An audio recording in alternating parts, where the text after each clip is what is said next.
Okay, when we were kids, don't forget, I'm not excluding anybody. Your parents were part, I was part, and other you yourself you were part. When we were kids, we have fun experiencing that. We wake up and see saliva on our pillow. This is more common than we imagine, but the reason for this will surprise you. We end up even blaming others, our kids, and even our siblings. But this is just a bruise stain on your pillow. Okay, having you have to just wipe it off when you wake up and you see it. Some people get worried. How can I be drooling and even start to beat their children? No, it means that usually when people who are very tired and have not slept or have not slept for a long time will notice saliva on the pillow. This situation happens when you have a good night's sleep, okay, or deep sleep, meaning you did not have trouble to fall asleep and you did not wake up, okay, which means that your dream was not interrupted or was uninterrupted, okay. That is what it means.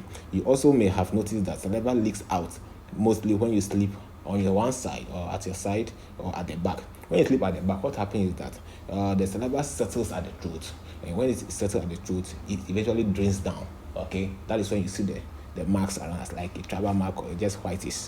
Okay, another reason for this is allergic rhinitis. Okay, and certain food allergies causes overproduction of saliva, resulting in drooling.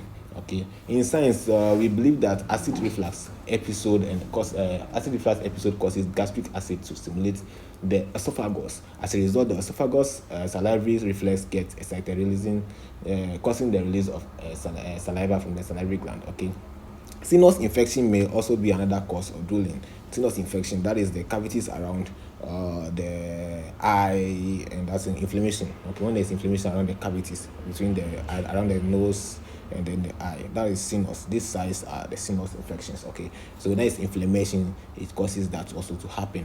Okay, so some people are also, to those who having this sinus infection, they either found having this drooling to come out. Okay, it's very from experiencing this drool.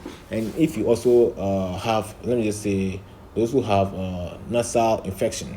Nasal infection is just more or less like inflammation in the nose. Okay, that's just from having congestion. What they do is that they end up breathing from the mouth, and this when it happens, when they breathe from the mouth, their nostrils are being congested, and therefore it end up drooling out from the noses through the mouth, and therefore you start experiencing this drooling. Okay, so what must you do to prevent drooling?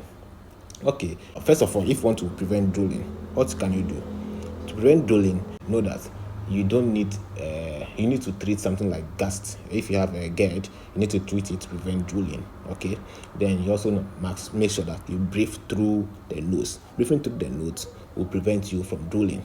Yeah, sometimes you end up saying that if you have